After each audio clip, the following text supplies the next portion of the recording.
আসসালামু আলাইকুম রহমতুল্লাহ। উপস্থিত সকলকে ধন্যবাদ। আমি মাহিন সরকার বলছি। আপনাদের সাথে আমি আমার সর্বোচ্চটা দিয়ে বরাবরই থাকার চেষ্টা করেছি এবং থাকবো ইনশাআল্লাহ।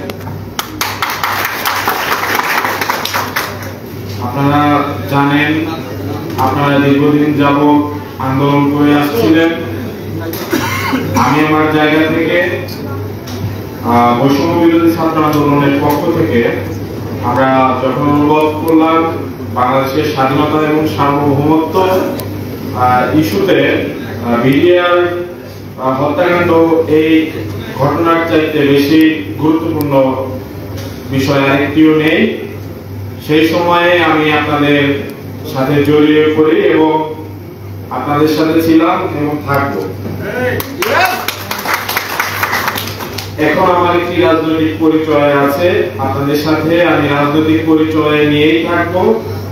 সেজন্য আমি ইতিপূর্বে আপনাদের এই বিডিআরদের সাথে যে ইনজাস্টিস হয়েছে সেজন্য একটি নিরপেক্ষ প্ল্যাটফর্ম জাস্টিস ফর বিডিআর এটা উন্মোচন করি এবং সেখানে কিন্তু আমি আমার তরফ থেকে বলছি যে এখানে সকল দল মত নির্বিশেষে প্রত্যেকেই আসবেন এবং এখানে ফয়জুল আলম আঙ্কেলকে ধন্যবাদ।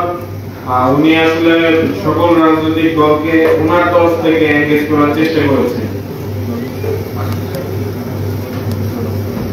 আমাদের যে পিলখানা হত্যাকাণ্ড ইস্যু, এটি শুধু কোন রাজনৈতিক দল অরাজনৈতিক পক্ষ যাই হোক না কেন তাদের ইস্যু নয়, এটি শুধু বিডিআরদের ইস্যুও নয়, এটি বাংলাদেশের স্বাধীনতা এবং সার্বভৌমত্বের সাথে জড়িত থাকার কারণে এটি প্রত্যেকটি বাংলাদেশের মনের বিষয়। একটি গণ আন্দোলন গড়ে তোলা ছাড়া এটির পরিপূর্ণ যে সফলতা সেটি পাওয়া যাবে না, এটি আপনাদের মাথায় রাখতে হবে। এবং গণ আন্দোলন এটি আস্তে আস্তে শুরু হয়। আপনাদেরকে আমি বারবার বলেছি, আপনাদের যে এই লড়াইটি একদিনে শেষ হবে এরকম আশা করাটা একটু ভুল হবে। এই আন্দোলনের জন্য আপনাদের প্রস্তুতি থাকতে হবে এবং চালিয়ে যেতে হবে। এই আন্দোলনের যে ফলাফল, এই ফলাফল অন্তর্বর্তীকালীন সরকার সবচেয়ে নিরপেক্ষভাবে দিতে পারবে বলে আমরা বিশ্বাস করি। কারণ অন্তর্বর্তীকালীন সরকার কোন ধরনের রাজনৈতিক প্রভাবের মধ্যে নেই, কোন রকমের কোন দলের অধীনে নেই, যার কারণে তারা যে কোনো বাইরের চাপ থেকে মুক্ত থেকে তারা এর একটি রায় দিতে পারবে বা তারা এর একটি ফলাফল দিতে পারবে। তো সেই জায়গা থেকে আমরা আন্দোলন করেছি, আমরা দেখেছি কিছু ফলাফল দৃশ্যমান হলেও তারা যথেষ্ট নয়। আমরা চেয়েছি প্রথমত একটি স্বাধীন তদন্ত কমিশন। আমরা কমিশনের বিভিন্ন সময়ে বিভিন্ন আপডেট নিয়েছি, সরকার থেকেও উদ্যোগ নেওয়া হয়েছে, কিন্তু সেগুলোর আমরা তেমন দৃশ্যমান কার্যক্রম দেখতে পাইনি।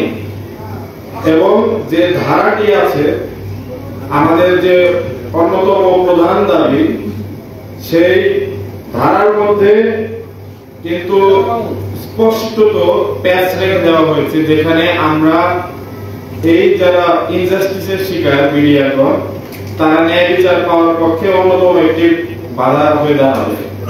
সেই জায়গা থেকে আমরা প্রধান দাবি করে আমরা আন্দোলন করে আসছি, কিন্তু কোন চাপে আসলে এটি বাস্তবায়ন করা হচ্ছে না এটি স্পষ্ট নয়। এইখানে যতগুলো রাজনৈতিক দল আছে তাদের প্রত্যেকের বুঝতে হবে যে এই পিলখানা হত্যাকাণ্ড ইস্যুটি বাংলাদেশের স্বাধীনতা এবং সার্বভৌমত্বের সাথে জড়িত। এজন্য যদি আজকে বড় বড় যে রাজনৈতিক দলগুলো আছে তাদের প্রতিনিধিও আসতো, তাহলে এটি আরো আমাদের জন্য সুখকর হতো। আমরা প্রত্যাশা করি পরবর্তী যে কোনো প্রোগ্রামে সকল রাজনৈতিক পক্ষ এখানে উপস্থিত হবেন এবং আপনাদের পক্ষ থেকেও সেই ধরনের আবেদন থাকতে হবে। আমি আপনাদের সামগ্রিক গণ আন্দোলনের প্রেক্ষাপটে একটি কথাই বলবো, আপনার যে আন্দোলন সেটি সঠিক পথে আছে কিনা সেটি জানার একমাত্র প্যারামিটার হলো আপনার এই আন্দোলনের ইন্টারেস্ট যার বিপক্ষে বা যার বিপক্ষে যেতে পারে সে কিন্তু হাসফাস করে। আপনারা যতদিন সঠিক পথে আন্দোলন করেছেন ততদিন যার ইন্টারেস্টে গিয়ে আঘাত করে সে কিন্তু হাসফাস করেছে এবং বিভিন্ন ধরনের বক্তব্য সে বা তাদের পক্ষ থেকে এসেছে। আপনাদের বরাবর আমি বলে আসছি যে আপনাদের এই আন্দোলন একটু সময় লাগবে এবং এটার ফলাফল আসবে যদি আপনারা ঐক্য ধরে রাখতে পারেন। ওই দিল্লি না ঢাকা, গোলামি না আজাদি, গোলামি না আজাদি, এই সংগ্রাম সংগ্রাম।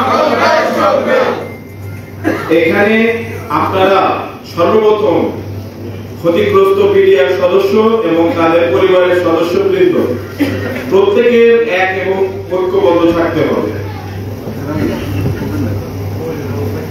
আপনাদের যে দাবিগুলো আমি আপনাদের সাথে যুক্ত থাকার সাপেক্ষে দেখেছি যে বিভিন্ন সময়ে পরিবর্তন হয়েছে। আপনাদের যে দাবি, এই দাবি দাওয়াগুলো সামষ্টিক হতে হবে। যদি সামষ্টিক না হয় তাহলে কিন্তু সবাই কানেক্টেড ফিল করবে না, এটি আমি বরাবর বলে আসছি। সেই জন্য এখানে বিডিআর কল্যাণ পরিষদ প্রেস বিজ্ঞপ্তির মধ্যে যে 5টি পয়েন্ট উল্লেখ করেছে, আমরা ইতিপূর্বে 6টি পয়েন্ট যুক্ত করেছিলাম। সেখানে সবাইকে নিয়ে আমরা সবার ঐক্যমতের ভিত্তিতে 6টি পয়েন্টের মধ্যে থেকে আবার একটি পয়েন্ট কিন্তু সেখান থেকে নাই হয়ে গেছে, কারণ সেনা দিবস, শহীদ সেনা দিবস কিন্তু কার্যকর হয়েছে। তো সেই জায়গা থেকে আমাদের যে বাকি 5টি পয়েন্ট, এই 5টি পয়েন্ট নিয়ে আমাদের প্রত্যেকের আন্দোলন করতে হবে এবং এখানে তার পূর্বে এই আন্দোলনটি যেন গণ আন্দোলনে পরিণত হয় সেজন্য সকল পক্ষকে এখানে যুক্ত করতে হবে। আমরা বিশ্বাস করি অন্তর্বর্তীকালীন সরকার তার জায়গা থেকে সবচেয়ে বেশি নিরপেক্ষভাবে কাজ করতে সক্ষম হবে। আমরা বৈষম্য বিরোধী ছাত্র আন্দোলন মানুষের অধিকার আদায়ের জায়গা থেকে আন্দোলনটি শুরু করেছিলাম বিধায় সেটি গণ আন্দোলনে পরিণত হয়েছিল। আমাদের বিডিআরদের যে ন্যায্য অধিকার ফিরে পাওয়ার আন্দোলন, সেটিকেও গণ আন্দোলনে পরিণত করা সম্ভব যদি আপনারা নিজেরা এক এবং ঐক্যবদ্ধ থেকে আন্দোলন করেন এবং সেখানে সকল রাজনৈতিক অরাজনৈতিক পক্ষকে বোঝাতে সক্ষম হন। আপনাদের সাথে পূর্বে ছিলাম, এখনো আছি, ভবিষ্যতেও থাকবো ইনশাআল্লাহ। আমি আমার রাজনৈতিক দল এনসিপির পক্ষ থেকে আপনাদের ন্যায্য দাবি দেওয়ার সাথে সংহতি জানিয়ে আমি আমার বক্তব্য এখানে শেষ করছি। যাওয়ার আগে একটা কথাই বলে যাই, ডক্টর মোহাম্মদ ইউনূস তার সরকার সবচেয়ে নিরপেক্ষভাবে এই হত্যাকাণ্ডের সামগ্রিক ফলাফল আমাদের সামনে এনে দিতে পারবেন বলে আমরা বিশ্বাস করি। আমরা বিশ্বাস করি কি না? আমরা কি বিশ্বাস করি?